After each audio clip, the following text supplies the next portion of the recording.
AI পাঠশালার নতুন ভিডিওতে তোমাদের জানাই সুস্বাগতম। তোমরা টাইটেলে দেখে নিয়েছো যে আজকের আলোচনার টপিক হচ্ছে ক্লাস 11-এর বাংলার সাজেশন।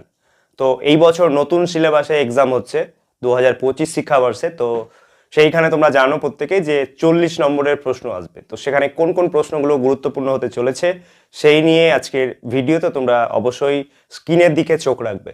তো চলো প্রশ্নগুলো পরপর আলোচনা করি। গল্প থেকে 5 নম্বরের একটি প্রশ্ন উত্তর করতে হবে, দুটো দেওয়া থাকবে। তো প্রথম গল্পটা রয়েছে তেলেনাপোতা আবিষ্কার। এখান থেকে প্রথম প্রশ্ন হচ্ছে তেলেনাপোতা আবিষ্কার গল্পের নায়ক ও তার দুই সঙ্গীর গরুর গাড়িতে করে যাত্রার অভিনব অভিজ্ঞতার বর্ণনা। নেক্সট কোশ্চেন রয়েছে তেলেনাপোতা আবিষ্কার গল্পে মাছ ধরার সময় পুকুর ঘাটের ঘটনাটির বর্ণনা দাও। অথবা গল্প কথকের সঙ্গে যামিনীর প্রথম সাক্ষাতের যে দৃশ্য সেটার বর্ণনা।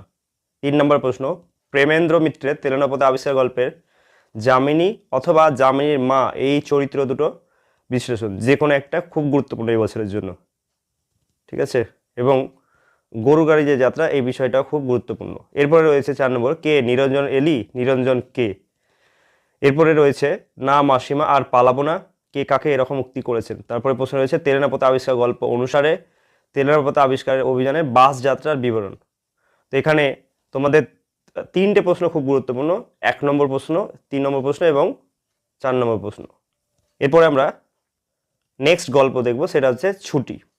এই গল্পের গুরুত্বপূর্ণ প্রশ্ন হচ্ছে পৃথিবীতে এমন বালাই আর নাই, কাকে বালাই বলা হয়েছে, লেখককে অনুসরণ করে এই মনোভাবটি বিশ্বাস করে। অথবা মামা বাড়িতে গিয়ে ফটিকের যে দুরাবস্থা হয়েছিল সেটা নিজের ভাষায় লেখো, এটাও ইম্পর্টেন্ট প্রশ্ন। 2 নম্বর প্রশ্ন হচ্ছে স্কুলে এত বড় নির্বোধ এবং অমনোযোগী বালক আর ছিল না, কার কথা বলা হয়েছে, তার সম্পর্কে কথা বলার কারণ কি ছিল। তারপরে হচ্ছে দেওয়ালের মধ্যে আটকা পড়িয়া কেবল তাহার সেই গ্রামের কথা মনে পড়িত। এখানে দেখো সেই যে ফটিকের মনের যে কষ্টটা, কি কি হতো দুরবস্থাগুলো, সেটাই লিখতে হবে। মানে একের মতোই সেই 3-এর প্রশ্নটা একই টাইপেরই। এখন আমার ছুটি হয়েছে মা, এখন আমি বাড়ি যাচ্ছি। এখানে কে কার সম্পর্কে কথাটা বলেছে এবং বক্তার এই আকুলতার কারণ কি ছিল। নেক্সট কোশ্চেন রয়েছে বিধবা এই প্রস্তাবে সহজেই সম্মত হইলেন, কে কি প্রস্তাব দিয়েছিলেন এবং কখন সেই প্রস্তাবে বাড়ির সকলের প্রতিক্রিয়া কী ছিল। 6 নম্বর প্রশ্ন হচ্ছে তিনি ঈষৎ ক্ষুণ্ণ হইলেন, কার কথা বলা হয়েছে, তার ক্ষুণ্ণ হওয়ার কারণ কী ছিল লেখো। এরপরে প্রশ্ন রয়েছে ছুটি গল্প অবলম্বনে ফটিক অথবা ফটিকের মামি অথবা মামার চরিত্র বিশ্লেষণ করতে দিয়েছে এবং ছোট গল্প হিসেবে সার্থকতা বিচার করতে দিয়েছে।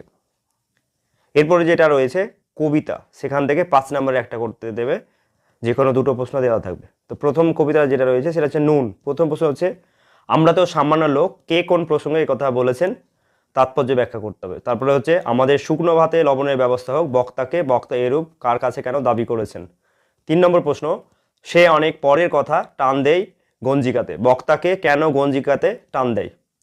অথবা আমি তার মাথায় চড়ি, কে কার মাথায় চড়ে, তাৎপর্য ব্যাখ্যা করো। 4 নম্বর প্রশ্ন নুন কবিতায় কবি শ্রমজীবী মানুষের জীবনচিত্র যেভাবে তুলে ধরেছেন তা আলোচনা করো। আমরা তো অল্পে খুশি, আমরা বলতে কাদের কথা বলা হয়েছে। তো এখান থেকে গুরুত্বপূর্ণ প্রশ্ন হচ্ছে আমাদের শুকনো ভাতে লবণের ব্যবস্থা হোক এবং আমরা তো সামান্য লোক। এই দুটো খুবই ইম্পর্টেন্ট প্রশ্ন এই বছরের জন্য। এরপরে চলে যাব আমরা নেক্সট কবিতা ভাব সম্মিলনে। আর প্রথম প্রশ্ন রয়েছে ভাব সম্মিলন কাকে বলে। পাঠ্য ভাব সম্মিলন পদ অনুসরণে রাধা চরিত্রটি সম্পর্কে আলোচনা। খুব ইম্পর্টেন্ট প্রশ্ন, রাধা চরিত্র কি কহবরে সখী আনন্দ ওর।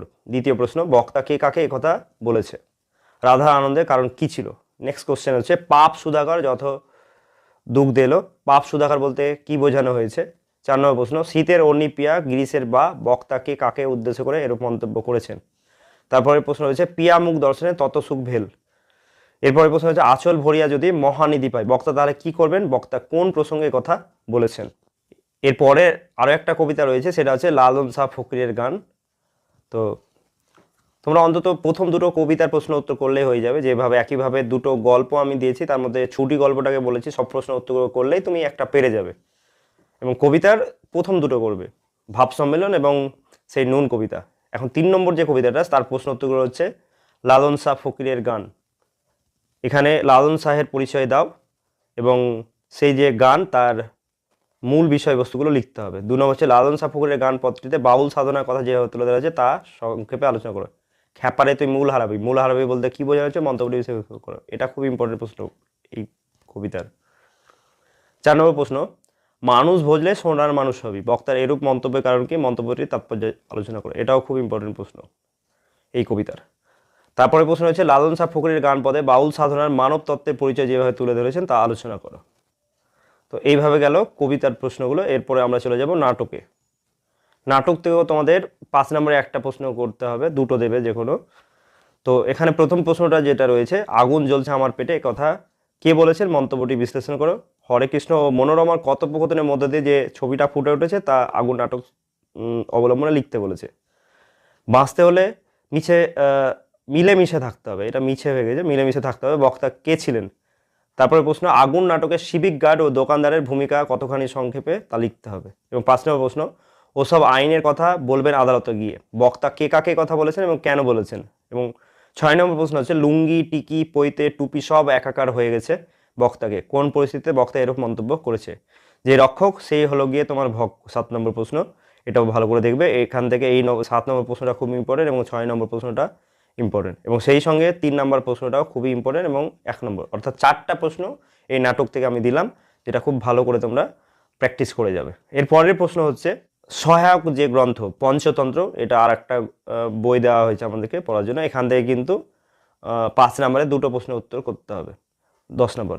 তো এখান থেকে পঞ্চতন্ত্রের আন্ডারে 4টা গল্প রয়েছে, 4টা গল্পের মধ্যে যে কোনো দুটো গল্প খুব ভালোভাবে করলেই তোমরা ইম্পর্টেন্ট পেয়ে যাবে। তো আমি এখানে অনেকটা দিয়েছি, তো আমি এখান থেকে যে দুটো করতে বলবো সেটা হচ্ছে তোমার আজব শহর কলকাতা এবং 25শে বৈশাখ। এই দুটোকে যদি ভালো করে যাও, 7খানা প্রশ্ন তুমি দুটো অবশ্যই লিখতে পারবে।